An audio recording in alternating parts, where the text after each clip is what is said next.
Es una mañana de otoño fresca, 27 de septiembre de 1968, 6:40 de la mañana, en Venicia, California. El sol está saliendo lentamente sobre el pueblo dormido, proyectando una luz dorada sobre las calles tranquilas. Pero en cuestión de minutos, esta escena pacífica será volcada de cabeza. Un joven conductor de taxi, David Faraday, y su pasajera de 16 años, Betty Lou Jensen, están a punto de experimentar un pesadilla que les dejará con más que solo una mala memoria. Sus vidas están a punto de llegar a un final trágico y sin sentido. La escena es de total caos mientras el taxi se detiene bruscamente en la carretera de la que Herman, las ruedas quemando goma mientras tratan de escapar del horror que se está desplegando ante sus ojos. El sonido de disparos ecoa en el aire, y el olor a humo y miedo cuelga pesado en el aire.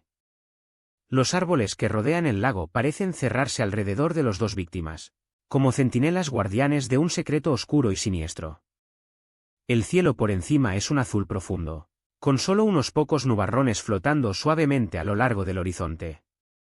A medida que la realidad se impone, el mundo a su alrededor parece ralentizarse, y el tiempo se detiene. La figura en las sombras está oculta, pero el impacto de sus acciones es claro.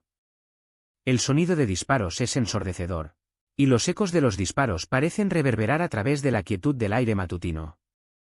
El asesino es calmado y deliberado, sus movimientos suaves y calculados.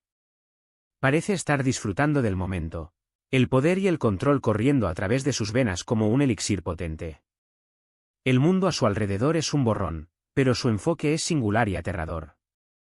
Los testigos que vieron al conductor del taxi y a su pasajera esa mañana describen la escena como una de pánico y terror. Estaban gritando y tratando de escapar, recuerda un testigo. Otro testigo dice, vi a una figura en las sombras, pero no pude distinguir ninguna característica. El sonido de los disparos era inconfundible, y el miedo en las voces de los testigos es palpable. El mundo a su alrededor era uno de caos y confusión, pero una cosa era segura, algo horrible había ocurrido. Antes de seguir adelante, haga clic en suscribirse y la campana. Publicamos nuevos casos todos los días. Déjame llevarlo de nuevo a la verdadera historia de este caso, una historia de muerte, engaño y el misterio final.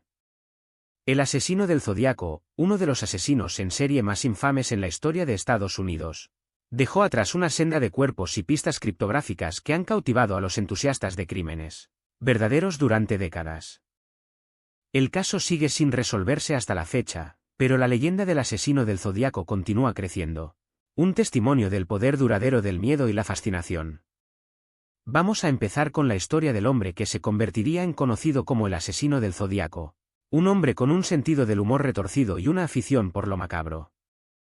Richard Gajkowski, un periodista y editor, ha sido vinculado al caso, pero su participación sigue siendo disputada. Luego está Ross Sullivan, un joven que afirmó ser el asesino, solo para ser descartado de la sospecha por la policía. El caso es un laberinto de giros y vueltas, con cada nueva pista y cada nuevo sospechoso sumando a la misteriosa. A medida que nos adentramos en la historia del asesino del Zodíaco, una cosa es segura: descubriremos los secretos oscuros de un asesino que dejó atrás un legado de muerte y desesperanza. El caso del asesino del Zodíaco es uno de los casos más infames de asesinos en serie sin resolver en la historia estadounidense.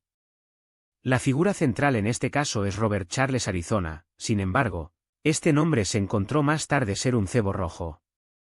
La verdadera identidad del asesino del Zodíaco sigue siendo desconocida.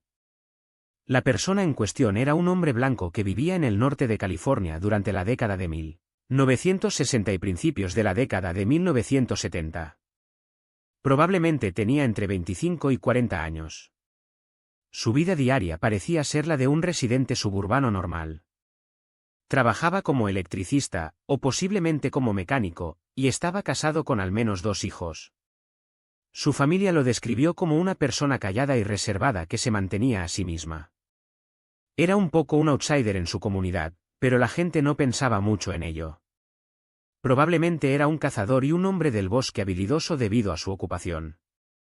Lo que hizo que esta persona fuera agradable y relatable fue su vida aparentemente ordinaria. No era una persona perturbada o violenta, al menos no en la superficie. Las personas que lo conocían lo describieron como amable y cortés, Pero también tenía un lado oscuro que escondía. Su familia lo describió como estar de buen humor solo días antes del primer asesinato. No tenían idea de que algo estaba bullendo dentro de él. En términos de relaciones, el asesino del Zodíaco estaba casado con al menos 2 hijos, pero también tenía relaciones cercanas con sus compañeros de trabajo. Era un poco un solitario fuera del trabajo y la familia, pero también tenía un par de conocidos en su comunidad. Confió en su esposa y hijos por encima de todo, y ellos a su vez confiaban en él completamente. Sus relaciones con sus compañeros de trabajo y vecinos eran amistosas y cordiales, pero carecían de cualquier profundidad real. Sin embargo, fue en estas relaciones donde encontró formas de expresar sus deseos oscuros y distorsionados. Los meses que precedieron al primer asesinato, que ocurrió el 20 de diciembre de 1968, estuvieron marcados por una serie de eventos que indicaban su creciente inestabilidad. Sin embargo, muchos de estos signos de advertencia fueron ignorados o descartados como mera coincidencia. La creciente obsesión del asesino con la policía y los medios de comunicación se convertiría en uno de sus características más distintivas. En las semanas antes del primer asesinato, comenzó a enviar cartas y códigos a la policía y a los periódicos, insinuando su participación en el crimen. Estaba decidido a reclamar la responsabilidad de sus acciones y a disfrutar de la atención pública. A medida que surgieron los primeros signos de advertencia del asesino del Zodíaco, muchas personas en su comunidad comenzaron a notar que algo no estaba bien. Sin embargo, estas preocupaciones fueron en gran medida descartadas por las autoridades y su familia. Se deshicieron de su comportamiento errático como mera tensión en el trabajo o problemas familiares. Pero la verdad era mucho más siniestra. Su familia y compañeros de trabajo informaron que había vuelto a ser cada vez más retraído e isolado en los meses que precedieron al primer asesinato. Simplemente no sabían qué hacer con ello. ¿Pero quién específicamente notó su comportamiento y quién eligió ignorarlo? Su esposa y hijos parecían estar al tanto de su creciente inestabilidad, o al menos lo afirmaban. Sus compañeros de trabajo notaron que parecía distante y desapegado, pero no se dieron cuenta de la verdadera extensión de su oscuridad. A medida que los primeros signos de advertencia del asesino del Zodíaco se volvieron más difíciles de ignorar, se hizo claro que este era un caso que probaría los límites de la comprensión humana y del sistema de justicia. ¿Qué impulsó a este hombre aparentemente ordinario a cometer crímenes tan atroces? ¿Era un complejo psicológico profundo, o simplemente un producto de su entorno? A medida que nos adentramos en este caso, la pregunta en la mente de todos es, ¿qué empujó a este hombre aparentemente ordinario al borde? Los crímenes del asesino del Zodíaco enviarían ondas de choque a través de las pequeñas comunidades del norte de California, dejando atrás una senda de cuerpos muertos y preguntas sin respuesta. ¿Era un monstruo, o era simplemente un producto de su tiempo y lugar? Las líneas entre lo bueno y lo malo se iban a volverse borrosas de maneras que nadie podría haber anticipado nunca. Empezamos con el caso que ha atormentado a California del Norte durante décadas, el asesino Zodiac. El 20 de diciembre de 1968, una noche de martes, el tiempo era calmado, con temperaturas ligeramente por encima del punto de congelación. El sol había puesto justo hace una hora, proyectando un cálido resplandor naranja sobre las calles tranquilas de Vallejo, California. Era alrededor de las 10 de la noche, las calles estaban vacías excepto por el ocasional paso de un coche. Esta sería la noche en que la vida de una joven pareja sería cambiada para siempre. David Faraday, solo con 17 años, había recogido a su novia de 16 años, Betty Lou Jensen, para llevarla a una fiesta de la escuela secundaria. Habían planeado salir desde la casa de Jensen, pero el padre de Faraday le había pedido que la recogiera en su lugar, una decisión que llevaría a su ruina. Mientras Faraday se acercaba a la intersección de las calles Spruce y Columbia, una conocida zona de enamorados, un hombre apareció de la nada, bloqueando su camino. Esta sería el comienzo de una noche terrorífica para la joven pareja. La presencia del hombre pronto se convertiría en mortal. Los ojos de David Faraday se fijaron en el extraño mientras éste sacaba un revólver de su coche. El sonido del gatillo del revólver fue el único aviso que la pareja recibió antes de que el asesino abriera fuego. 3 disparos resonaron, golpeando a Faraday en la parte posterior de la cabeza y a Jensen en la cabeza y el pecho. El asesino luego se acercó al coche, disparando un tiro adicional en la cabeza de Faraday. Las víctimas quedaron tendidas en una charca de sangre, sus vidas cortadas brutalmente en seco. Esta era la escena del crimen aterradora que la policía pronto descubriría.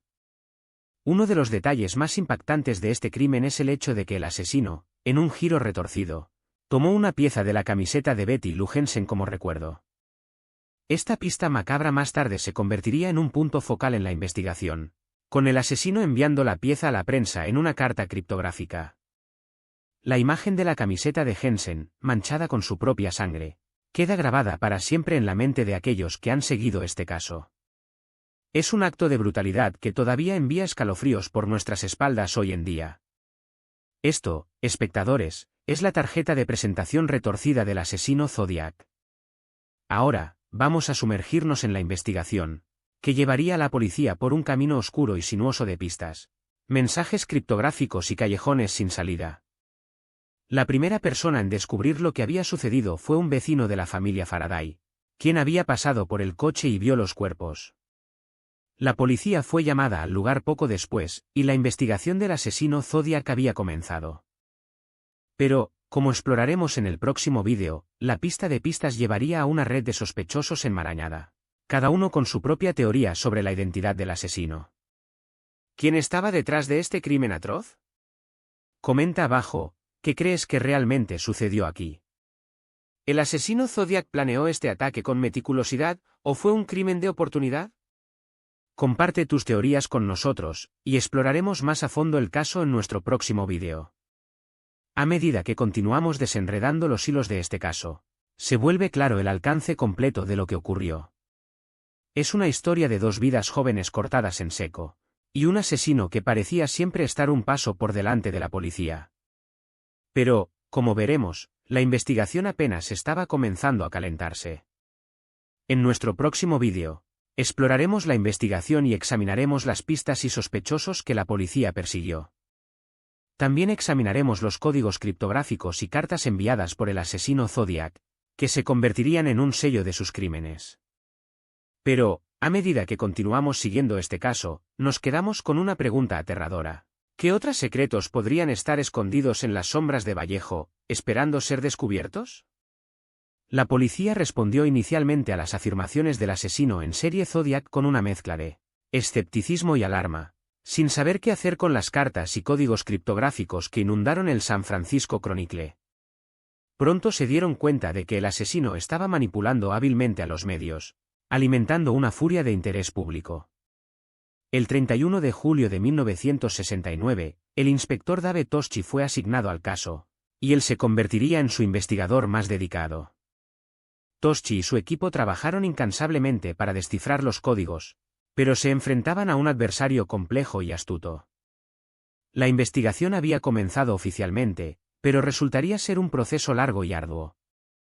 La pieza clave de evidencia que cambió todo para la investigación del asesino en serie Zodiac fue el cifrado de 340 caracteres, enviado al San Francisco Chronicle en octubre de 1969. El criptograma era una serie de letras y símbolos, aparentemente aleatorios e imposibles de descifrar. Fue en ese momento cuando los investigadores se dieron cuenta de que estaban tratando con una persona muy inteligente y calculadora, que dejaba una senda de migas, o así parecía. El criptograma sería objeto de una intensa escrutinio, con muchos expertos pesando en su posible significado. ¿Pero sería la clave para atrapar al asesino, o solo otra pista falsa? A medida que la investigación continuaba, varios nombres emergieron como posibles sospechosos.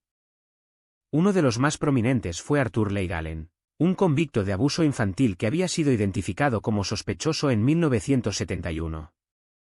Sin embargo, a pesar de una gran cantidad de evidencia circunstancial, Allen nunca fue oficialmente acusado debido a la falta de pruebas concretas.